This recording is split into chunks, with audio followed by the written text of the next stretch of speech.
music. அப்பவும் இப்பவும் எப்பவும் சென்னை சில்க்ஸ். அதிரடி கலெக்ஷன், சரவெடி செலிப்ரேஷன். முதல்வர் ஐயா அவர்களுக்கும் தெலுங்கானா முதல்வர் ஐயாவுக்கும் அப்போ நம்ம டிசிஎம் அந்த வார்த்தையை சொல்லும் போது மாமன்னன் உதய் சாருக்கும் அமைச்சர் பெருமக்கள் எல்லாருக்குமே என்னோட வணக்கத்தை தெரிவிச்சுக்கிறேன். ரொம்ப என்ன சொல்கிறதுனா, கல்வியில் சிறந்த தமிழ்நாடு இந்த தலைப்புன்னு கேட்டபோதே வந்து அவ்வளோ பெருமையாக இருந்துச்சு. முக்கியமான ஒரு விஷயம் சொல்கிறது தான் நான் வந்தேன். வாழை ரிலீஸ் ஆன அப்போ வந்து திடீர்னு ஒரு ஃபோன் கால் வந்துச்சு எனக்கு. இந்த சிஎம் வந்து படம் அமெரிக்காவில் பார்த்துட்ருக்காரு, உங்களுக்கு கால் பண்ணுவாருன்னு சொன்னாங்க. அப்போ எனக்கு கால் பண்ணி அதுக்காக வெயிட் பண்ணேன். ஏன்னா என்னோடய எல்லா படங்களுக்குமே அவர் கால் பண்ணி பேசியிருக்காரு என்கிட்ட. வாழைக்கு நான் ஸ்பெஷலாக வெயிட் பண்ணேன். ஏன்னா அவர் தமிழ்நாட்டோட முதல்வர் ஒரு வாழை மாதிரி ஒரு படத்தை பார்த்துட்டு என்ன சொல்லுவார் அப்படிங்கிறத வெயிட் பண்ணேன். அதுமாதிரி கால் வந்துச்சு, அவர் பேசினார் என்கிட்ட. அன்றைக்கு அந்த படம் எடுப்பதற்கான நோக்கம் அல்லது அந்த படம் அந்த கதை நிகழ்ந்த காலகட்டத்தில் இருக்கும்போது எனக்கு ஒரு மனநிலை இருந்துச்சுல்ல, அதோட உச்சமாக வந்து அந்த சிஎம் அந்த பையன்கிட்ட, அந்த சின்ன பையன்கிட்ட சிவனஞ்சாங்கிட்ட பேசினா எப்படி இருக்கும் அந்த ஃபீல் இருந்துச்சு. அதை உணர முடிஞ்சு. ஏன்னா எனக்கு கிட்டத்தட்ட கண்ணீர் சொட்டின மாதிரி ஒரு ஃபீல் தான். ஏன்னா அதில் அந்த படத்தில் வந்து ஒரு சீன் இருக்கும். முக்கியமாக தமிழ்நாடு கவர்மெண்ட்கிட்ட நான் என்னைக்காவது ஒரு நாள் அது எங்கேயாவது பதிவு பண்ணி நினச்சிட்டே இருந்தேன்.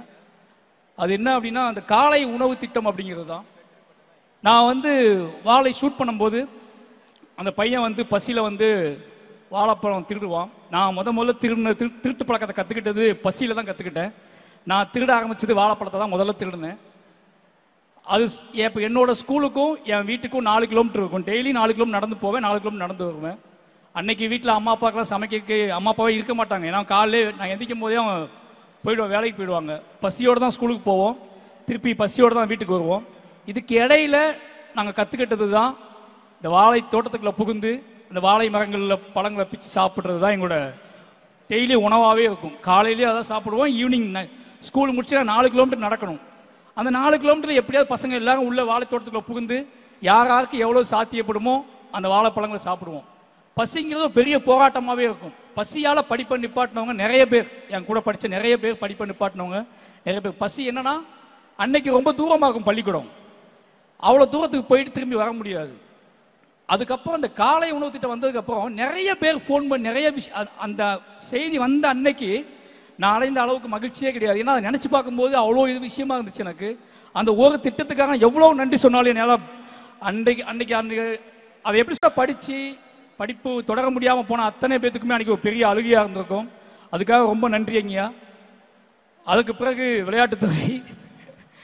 விளையாட்டுத்துறையை விட நம்ம கல்வி அமைச்சர் அன்பில் மகேஷ் சார் சொல்லணும் ஒன்று. பள்ளிக்கூடத்தில் நான் பயப்படுற விஷயம், நான் படித்த திருநெல்வேலியிலேருந்து வந்திருக்கேன், அதனால் சொல்கிறேன். பள்ளிக்கூடத்துக்குள்ளே நான் கற்றுக்கிட்டது முழுக்க பள்ளிக்கூடத்தில் மீற முடியாத, தாண்ட முடியாத, ஜெயிக்க முடியாத ஒரு விஷயம் அப்படிங்கிறது சாதிய உளவியல் தான். அதை மீற முடியாமல், அதை அதுக்குள்ளே அடங்கவும் முடியாமல் நான் பட்ட கஷ்டம் ஜாஸ்தி. அதை இன்னைக்கு பள்ளிகளுக்குள்ள சமூக நீதிங்கிற வார்த்தையும் சமத்துவம்ங்கிற வார்த்தையும் ஓங்கி ஒழிக்க வைக்கக்கூடிய செயலை வந்து நம்ம பள்ளி கல்வி செஞ்சுக்கிட்டே இருக்கு அப்படிங்கிற ஒரு மிகப்பெரிய சந்தோஷம். ஏன்னா தொடர்ந்து யார் மூலமாவது எதன் மூலமாவது அதை வந்து பதிவு பண்ணிக்கிட்டே இருக்காங்க. கிட்டத்தட்ட அதில் ஒரு பெரிய பாய்ச்சலாக நான் பார்க்குறது பள்ளிக்கூடங்களில் இருந்தக்கூடிய சாதி பெயர்களை அகற்றுனது. அதற்கப்புறம் இது ஒரு முக்கியமான விஷயமா, பள்ளிக்கூடமே எங்கள் பள்ளிக்கூடம் தான் தெரியுமான்னு சொல்லியிருக்காங்க என்கிட்ட. அப்படி அத்தனையும் ஒழிச்சு கட்டி இன்னைக்கு வந்து பள்ளிக்கூடத்துக்குள்ள நடக்கக்கூடிய ஒரு மிகப்பெரிய யுத்தத்தை இன்னொரு அறிவு யுத்தமாக மாற்றின பங்கு கல்வித்துறை செஞ்சிருக்கு. அதுக்கு எனக்கு கோடான கோடி நன்றிகள். அப்போ விளையாட்டுத்துறை வந்து உதய் சார் வந்து மினிஸ்டர் ஆப்பான்னு சார் சொல்லும் போது நான் என்ன சார் துறைன்னு கேட்டேன். சார் விளையாட்டுத்துறை அப்படின்னாரு. உண்மையாகவே அது அவருக்கு விளையாட்டு பயங்கரமாக பிடிக்கும். மாமன்னன் ஷூட்டிங் ஸ்பாட்லேயே வந்து கிரிக்கெட் பார்த்துட்டே இருப்பார், அப்படி எதையாவது பேசிக்கிட்டே இருப்பார். இன்றைக்கி அவர் வந்ததுக்கப்புறம் விளையாட்டு சார்ந்த விஷயங்களை ஈஸியாக எடுத்துகிட்டு போகிறது, அதை ரொம்ப எளிமையாக அதோட ரூட்டை, வழியை, பாதையை ரொம்ப எளிமையாக மாற்றினது, இது எல்லாத்துலேயுமே அவருக்கு கீழே விளையாட்டு யார் எங்கேருந்து விளையாட ஆரம்பிப்பாங்க, யார் விளையாடுறதுக்கு வழி தெரியாமல் நிற்பாங்க, யார் உச்சம் போதுக்கு வழி தெரியாமல் நிற்பாங்கன்னு தெரிஞ்சுக்கிட்டு அந்த மாதிரியான விளையாட்டு வீரர்களை ஊக்குவிச்சு அவங்கள வெளியே எடுத்துட்டு வந்து இவ்வளோ பெரிய சாதனை நிகழ்த்திருக்காங்க அப்படிங்கிறது ரொம்ப சந்தோஷம். ஒட்டுமொத்தமாகவே தமிழ்நாடு ஒரு பாய்ச்சலில் தான் இருக்குது.